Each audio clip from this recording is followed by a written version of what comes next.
안녕하세요. 오늘 6월 10일 오늘 말씀은 시편 9편 11절에서 20절 말씀입니다.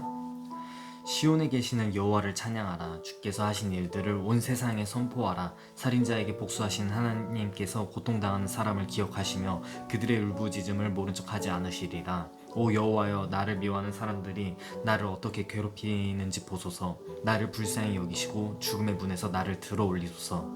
그리하시면 내가 시온 성문들에서 주를 높이 찬양하며 주께서 나를 구원하신 이를 찬양하며 기뻐할 것입니다.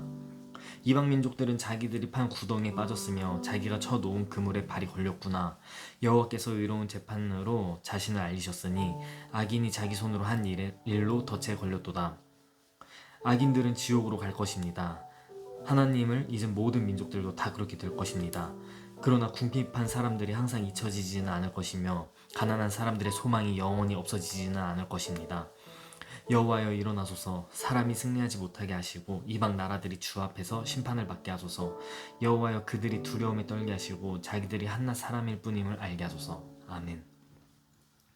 주님의 공의를 의지하는 다윗의 감정이 느껴집니다. 주님의 정의를 신뢰하며 호소하는 다윗의 목소리가 들리는 듯합니다. 시편 전반에 걸쳐 의와 악인을 나누는 다윗이 생각하는 주님의 정의는 무엇일까요? 사실 생각할 것 없이 하나님이 곧 선입니다. 그에게는 아주 작은 전만한 악도 없으시기 때문입니다. 만약 눈에 보이지도 않을 정도의 작은 악이 있는 것이 아닌 악이 있을 가능성만 있다고 하더라도 그분의 말씀과 구원에 대한 모든 근간은 흔들릴 것입니다. 우리가 하나님을 믿을 수 있는 것은 그가 절대적인 선이기 때문입니다. 그래서 공의의 하나님이십니다. 하지만 하나님께서 절대적 선이라는 사실은 한편 우리에게 절망적인 상황이기도 합니다. 우리가 지은 죄가 아주 작다고 하더라도 그 자체로 구원, 천국에서 멀어지기 때문입니다. 하나님 나라에 죄가 있을 곳은 없습니다. 죄가 있을 곳은 지옥입니다. 이렇게 정확하고도 조금의 유연함도 없는 날카로운 기준이 있지만 주님께서는 우리가 이것을 지킬 수 없다는 것을 너무나 잘 알고 계셨습니다. 그래서 의인이 아니지만 의인으로 칭함을 받는 것으로 우리를 구하시려고 하시는 것이죠. 의인으로 칭함을 받지 못한다면 우리는 여전히 하나님과 대적하는 상태에 놓인 것이니 나 다름없습니다. 다른 편에 서 있게 되는 것입니다. 시편처럼 시인을 앞세운 전쟁이 무성하다면 살인자, 이방 나라들이 명확하게 대적으로 정의되겠지만 현대는 다릅니다. 17절이 눈에 띕니다. 17절, 악인들은 지옥으로 갈 것입니다. 하나님을 잊은 모든 민족들도 다 그렇게 될 것입니다. 17절은 시대에 구애받지 않고 현재에도 적용할 수 있는 말씀입니다. 개과천선의 가능성이 보이지 않는 잔혹한 죄인들이 지옥에 갈 것이라는 생각은 마땅하니 논란의 여지가 없습니다. 하지만 그 뒤에 나오는 하나님을 잊은 모든 민족들도 다 그렇게 될 것입니다. 이 문장은 고려해 볼 만합니다. 이 문장은 기독교 구원론에 대한 이야기가 나올 때 거의 항상 이슈가 되는 부분이기도 합니다.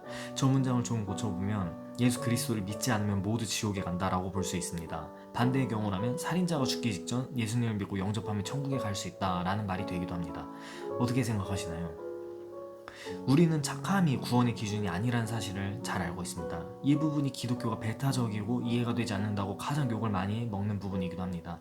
착함이 구원의 기준이라면 신이신 예수님께서 굴욕적인 모습으로 이 땅에 내려와 온갖 고생과 고통을 다 겪고 하나님 아버지와 단절되는 지옥까지 경험하실 필요가 없으셨겠죠.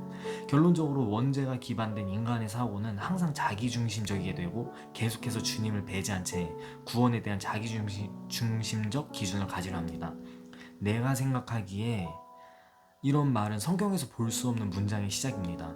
우리의 구원은 오직 예수 그리스도입니다. 기준이 모호하지 않고 명확합니다. 공의로우신 하나님께서는 모호함이 적용되지 않습니다. 저와 여러분은 현재 어떤 상태인가요? 하나님을 잊은 민족입니까?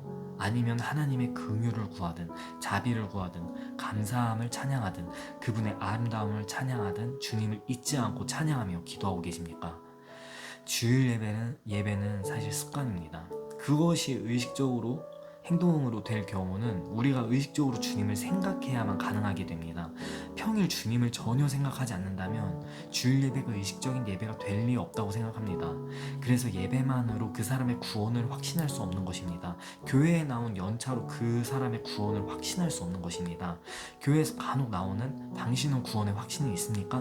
라는 질문에 아무 생각 없지만 자신 있게 또는 아무 생각 없이 교육받은 대로 예 라고 대답했다고 구원을 받았음을 확정할 수 있는 것이 아닙니다. 우리는 다시 하나님을 기억해야 합니다. 애초에 기억할 것이 없다면 알기에 힘써야 합니다. 말씀을 읽어야 합니다. 하나님이 어떤 분인지, 우리에게 어떤 말씀을 주셨는지 읽어야 알 수 있습니다. 그분은 자신을 가리지 않고 알려주시기 원하는 분이십니다.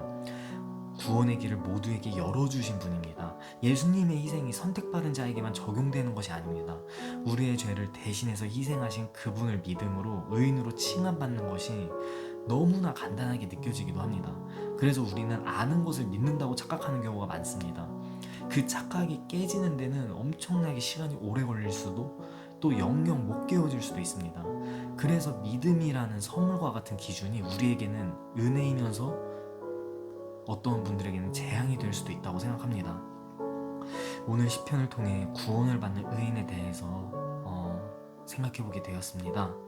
네, 같이 기도하겠습니다. 주님, 제가 주님을 믿고 있다고 하지만 정말로 믿고 있는지 저의 믿음을 조명하여 주시옵소서. 여전히 주일 예배를 제외하고는 주님을 생각하지 않습니다. 생각나지 않고 주님을 알기 위해 말씀을 읽으려는 조금의 노력도 하지 않습니다.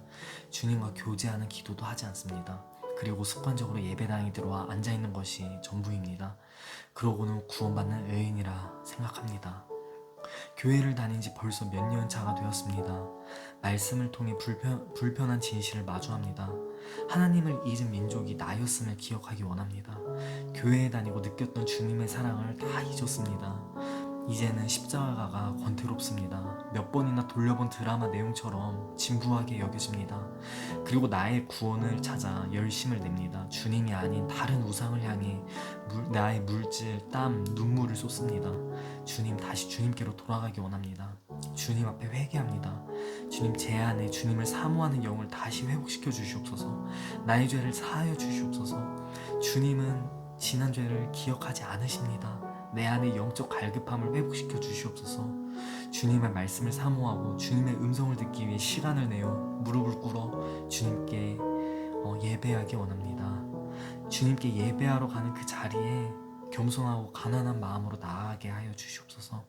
감사합니다. 주님, 예수 그리스도의 이름으로 기도드립니다. 아멘. 네, 여기서 마치겠습니다. 감사합니다.